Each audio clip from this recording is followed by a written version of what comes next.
RBI कहता है जानकार बनिए, सतर्क रहिए।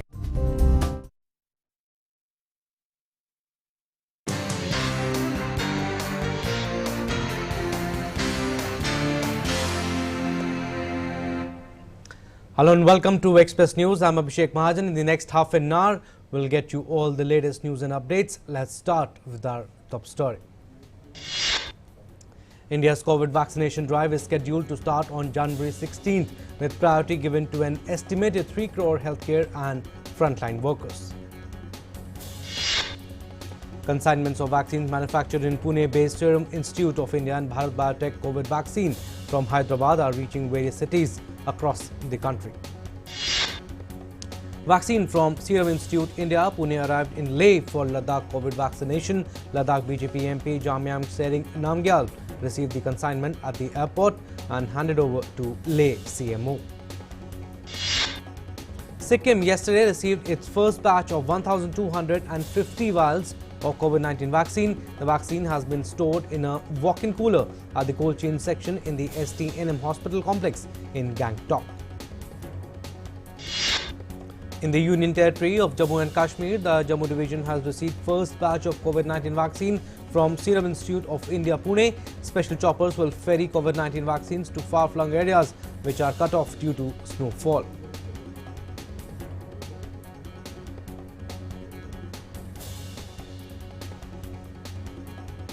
The UT government has so far registered 1.5 lakh. Uttarakhand also received the first consignment of COVISHIELD from Pune yesterday. The consignment containing 1 crore 13 lakh doses of vaccine was received by Assistant Director of the National Health Mission in state and other officials at the airport. Dismissing reports alleging discrimination on allocation of vaccines doses as totally baseless, the Ministry of Health Affairs said that there is no question of discrimination against any state in allocation of vaccine doses. In a series of tweets, the Health Ministry said that full initial procurement amount of 1.65 crore doses of Covishield and Covaxin vaccines have been allocated to all states and union territories in proportion of healthcare workers' database. Therefore, there is no question of discrimination against any state in allocation of vaccine doses. The ongoing trend of contraction of India's daily new cases continues. India has recorded less than 20,000 daily new cases since the last 7 days. In the last 24 hours, only 16,946 persons were found to be infected with COVID-19 in India. In the same period, India also registered 17,652 new recoveries, ensuring a net decline of 904 cases in the active caseload. India's case fatality rate stands at 1.44% today. 22 states and union territories have cases fatality rate less than the national average.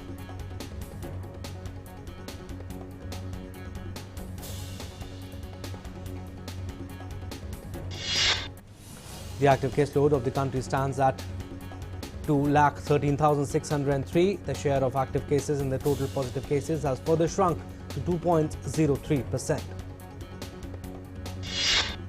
25 states and union territories have less than 5,000 active cases. India's total recoveries stand at 1 crore 14 lakh 6,763 today. The recovery rate has also increased to 96.52%.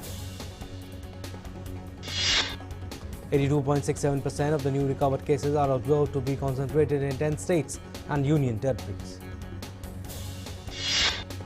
Also, Kerala has reported the maximum number of single-day recoveries with 5,158 newly recovered cases. 3,009 people recovered in Maharashtra in the past 24 hours, followed by 930 in Chhattisgarh. 76.45% of the new cases are from 7 states and union territories. Kerala continues to report the highest daily new cases at 6,004. It is followed by Maharashtra and Karnataka with 3,556 and 746 new cases respectively. 198 case fatalities have been reported in the past 24 hours. 6 states and union territories account for 75.76% of new deaths. Maharashtra saw the maximum casualties. Kerala and West Bengal follow with 26 and 18 daily deaths respectively.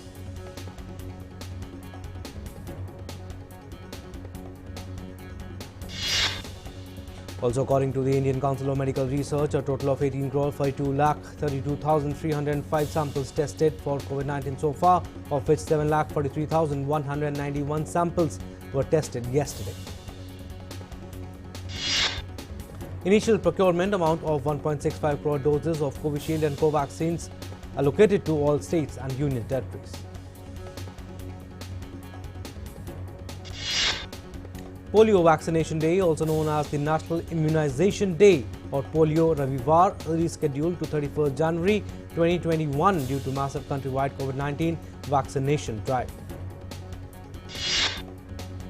Union Health Minister Dr. Harshvardhan today inaugurated CSIR, National Institute of Science, Communication and Policy Research, formed through merger of the National Institute of Science, Communication and Information Resources and the CSIR, National Institute of Science, Technology and Development Studies.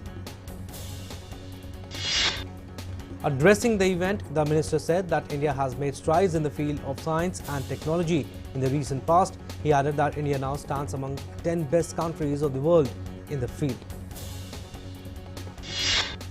Armed Forces Veterans Day is being celebrated today. Army took lead service for conduct of the event at Delhi. The events this year have been scaled down due to COVID-19. And addressing the function, Chief of Army Staff General M.M. Narvane said that last year had been very challenging for our nation, but the armed forces bravely stayed at the northern borders. He added that the armed forces also battled the pandemic efficiently. General M.M. Narvane said that this entire year will be celebrated as Golden Victory Year to mark 1971 war victory, and several events will be organized across the country. Air Chief R.K.S. Bhadoria also addressed the event to mark Armed Forces Veterans Day. He also extolled the Directorate of Air Force Veterans for its grievance redressing system and for its yet-to-be-launched initiative of making available online all the information pertaining to the veterans. Speaking at the Veterans Day event, Navy Chief Admiral Karambir Singh, who was also the chief guest, paid tributes to soldiers who participated in the 1971 war. He said that 2021 is being celebrated as Golden Victory Year to commemorate the victory achieved by the brave soldiers in the 1971 war. Raksha Mantri Rajnath Singh took part in the 5th Armed Forces Veterans Day function at the HQ Training Command of the Indian Air Force in Bengaluru. He also laid wreath on the occasion at the martyred Jawans of the Armed Forces. In his address, Rajnath Singh said that on 14 January we commemorate Armed Forces Veterans Day along with MAKAR Sankranti and Bihu festival. This is the tradition of our country that Jai Jawan and Jai Kisan go hand in hand. The two-day Coastal Defence Exercise Sea Vigil has come to a close. The exercise was held to test breaches in coastal security, if any.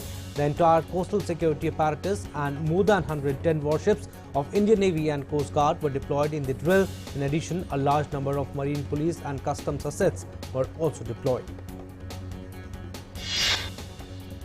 The Prime Minister Narendra Modi has greeted the people on the auspicious occasion of Makar Sankranti. He tweeted saying, Makar Sankranti, greetings to everyone. Makar Sankranti is marked with enthusiasm in several parts of India. This auspicious festival illustrates India's diversity and the vibrancy of our traditions. It also reaffirms the importance of respecting Mother Nature. PM also greeted people on. He tweeted saying, Pongal, greetings to all, especially my Tamil sisters and brothers. This special festival showcases the best of Tamil culture. May we blessed with good health and success. May this festival also inspire us to live in harmony with nature and further the spirit of compassion. Amid festivities, Union Home Minister Amit Shah today visited Lord Jagannath Temple in Ahmedabad. Amit Shah offered prayers at Lord Jagannath Ji.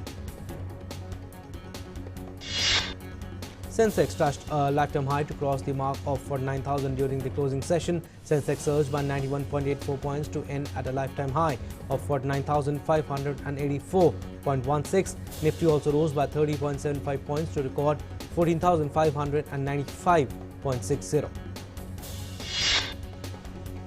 Gold prices in the national capital dipped rupees 369 to rupees 48,388 per 10 gram due to weak global trends.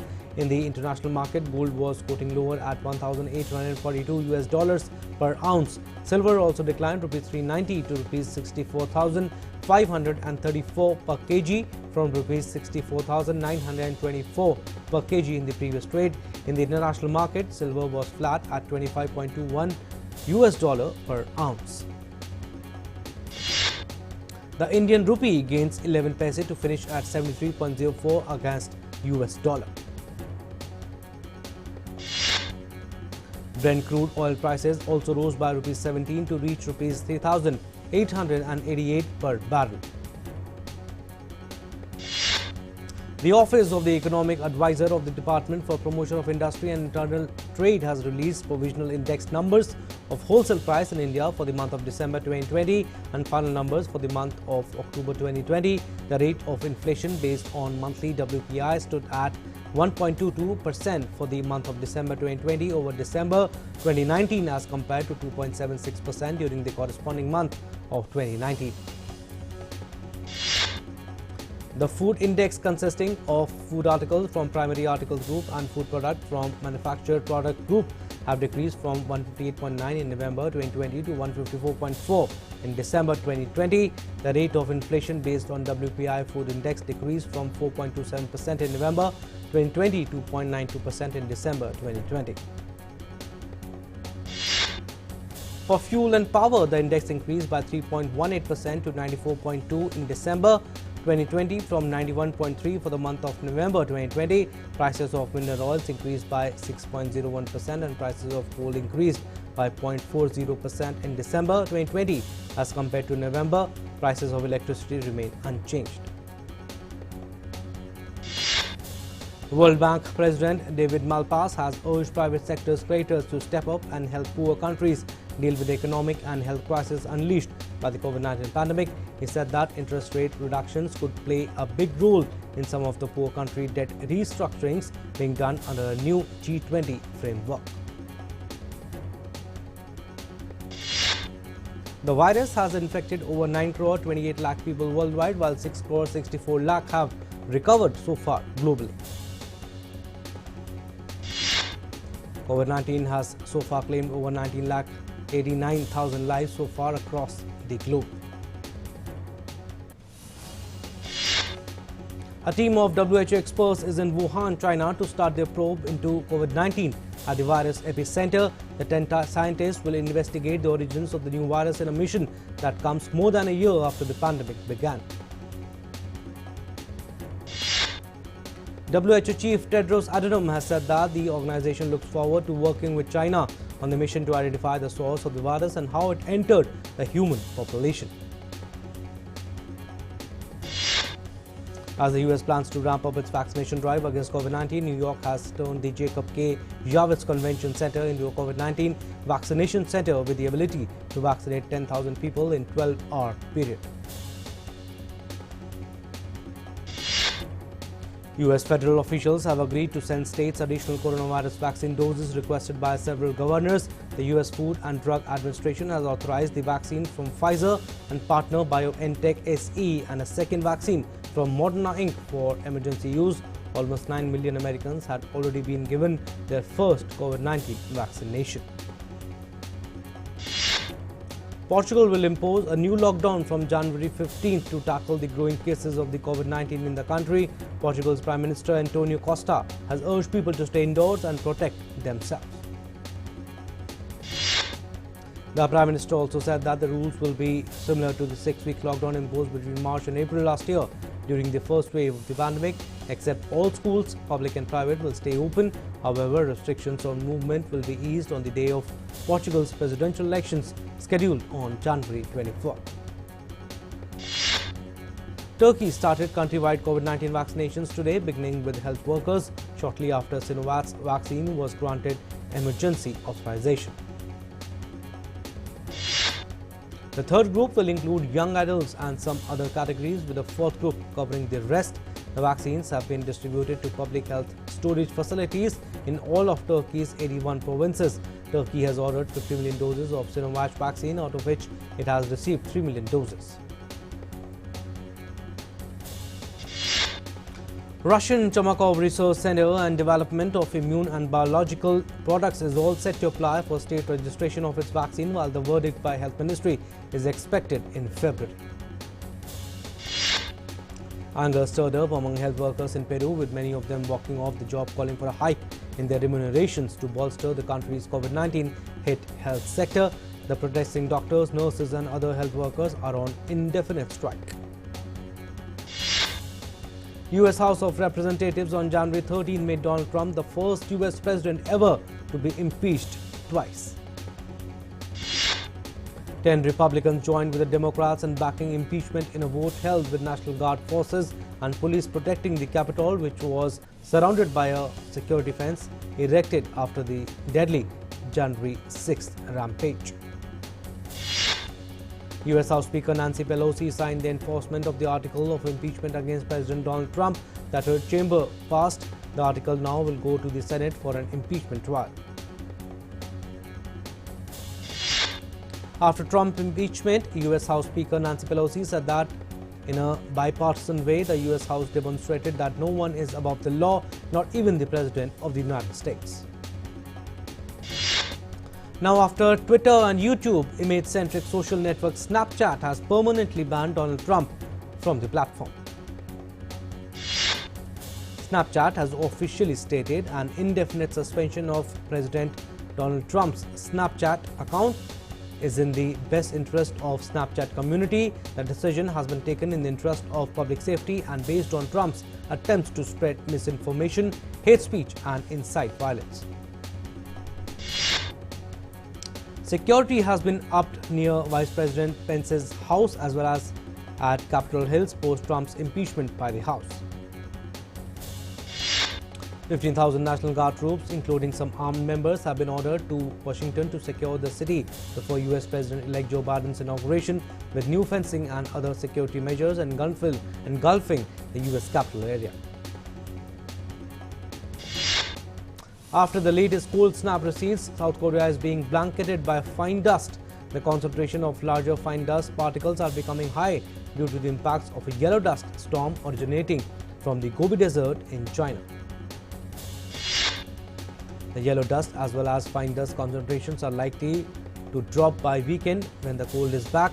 Last year in South Korea, the annual average fine dust level fell to the lowest record since related observation began, while ultra-fine dust concentration never soared to the very bad degree.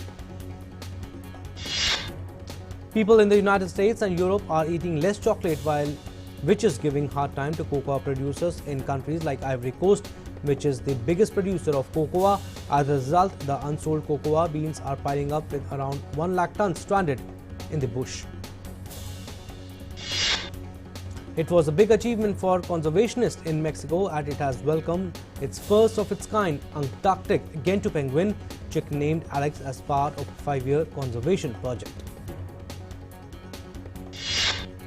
Alex was born in Mexico City's Inburza Aquarium in December and presently weighs 1.6 kilograms or 3.5 pounds. According to the aquarium, the conditions in the aquarium are cool enough to ensure penguins are comfortable. In Paris, a one-of-a-kind original Tintin artwork is ready to be sold for an extremely hefty amount. According to the auction house Arcturial, the 1936 artwork, the Blue Lotus, is expected to sell 2.2 and 2.8 million euros. The painting depicts Tintin and his royal dog Snowy inside a porcelain vase, facing a red dragon in front of a black and green background. Arcturial holds the record for the most expensive comic book sold at an auction for the inside covers of Tintin comic book published between 1937 and 1958, which sold for 2.6 million euros in 2014. The 2760 Kind New Year was celebrated at the Kind State Government Office in Pa and Township in Myanmar. The locals celebrated the festival with the Kind National Flag Hoisting Ceremony, which was held with the traditional sound of a buffalo horn in the strike of Kind Hapsi. The Kind State Luto Speaker Yusaw Chitkin raised the national flag to the top of the pillar. While the Kind National Anthem was being sung together, the locals paid tribute to General Aung San and the fallen martyr leaders. Traditional New Year was also celebrated in Tibet. Tibetan New Year or Losar is the most important festival in the Tibetan calendar and is being celebrations of family reunions and feasts. Sports now. After snatching a draw from the jaws of defeat in their previous encounter, AJAY'S Team India will face Tim Paine's Australia in the fourth and final test match of the Border Gavaskar Trophy at the Gava on Friday. It will be a contest between an Indian side scrambling to put their best 11 on the park and a full-strength Australia at a venue the hosts haven't lost a test since 1988. Well, Pukovsky has been ruled out of the final test against India due to shoulder injury he sustained at the SCG. Marcus Harris, the Victoria left-hander, is confirmed as his replacement. Pukovsky landed heavily in the field when diving to make a save on the final day and later went for scans. He travelled to Brisbane with the rest of the squad but did not train in the 2 days leading up to the test. Mohammad Azharuddin of Kerala played one of the finest knocks in the history of Syed Mushtaq Ali Trophy to guide his team to a dominant 8-wicket win against Mumbai at the Wankhede Stadium. 26-year-old Azharuddin slammed a 37-ball century, the joint fastest by an Indian player in the format. Azharuddin became the first centurion from Kerala in T20.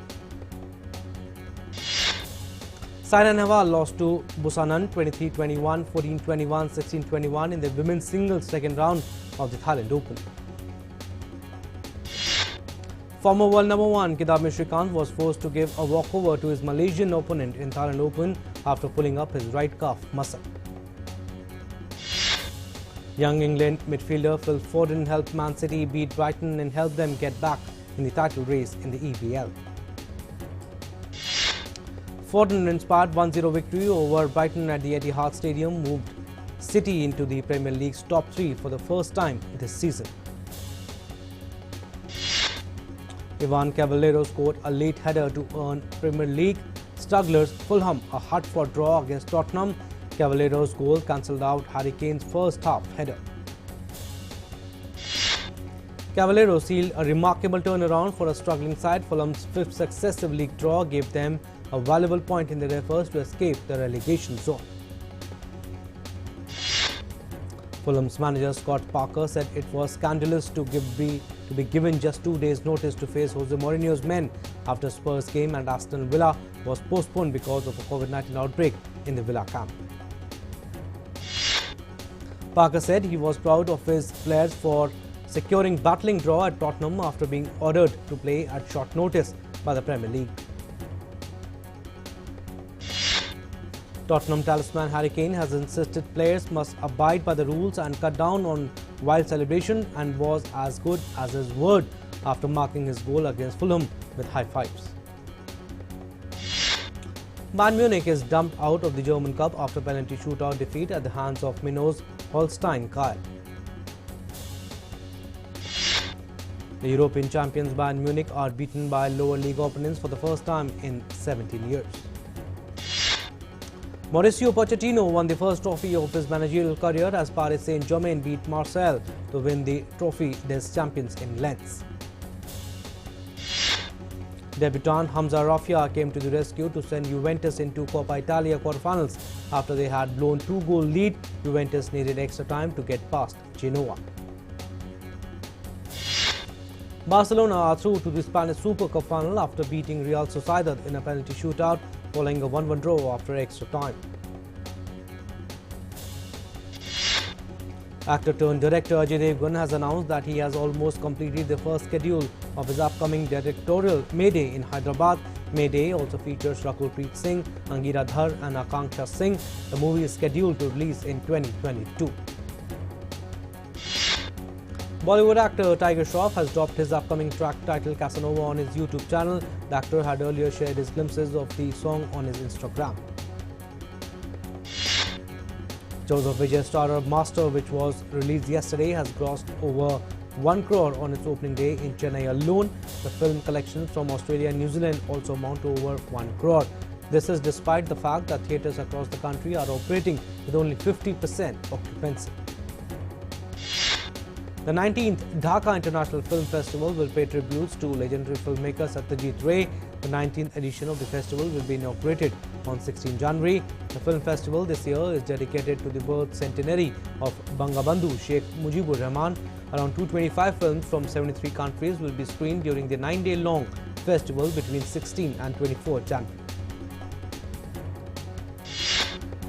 The year 2020 wasn't good for Hollywood, with movies suffering an unprecedented 80% slump in box office revenue in North America. The 2020 revenue marked an almost 40-year low.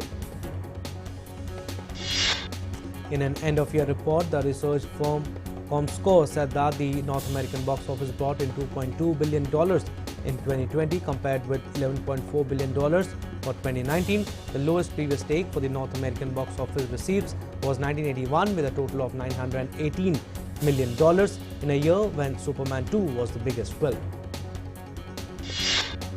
Marvel Cinematic Universe is all set to open its Phase 4 with a number of releases this year. All eyes are now on the Disney Plus television show WandaVision, which will have its 2-episode premiere tomorrow. The show will feature the character of Monica Rambeau, which was created in the early 80s. Unlike the women of Wakanda in Black Panther, it marks the first time an African-American female superhero will grace the MCU franchise. Colombian pop superstar Shakira has become the latest artist to sell the rights to her catalogue of 145 songs to London-listed Hypnosis Songs Fund as the coronavirus crisis crushes concert earnings. The 3-time Grammy Award winner, famous for her songs such as Hips Don't Lie and 2010 FIFA World Cup song Waka Waka. Donned in traditional Turkmen costumes, men and women are walked down the ramp for the Miras brand, which means heritage in Turkmenistan. The show presented men's, women's and children's clothing made of cotton fabrics and knitwear of domestic production, decorated with national ornaments. Well, that's all we have in Express News. Stay tuned for more news and updates. Namaskar.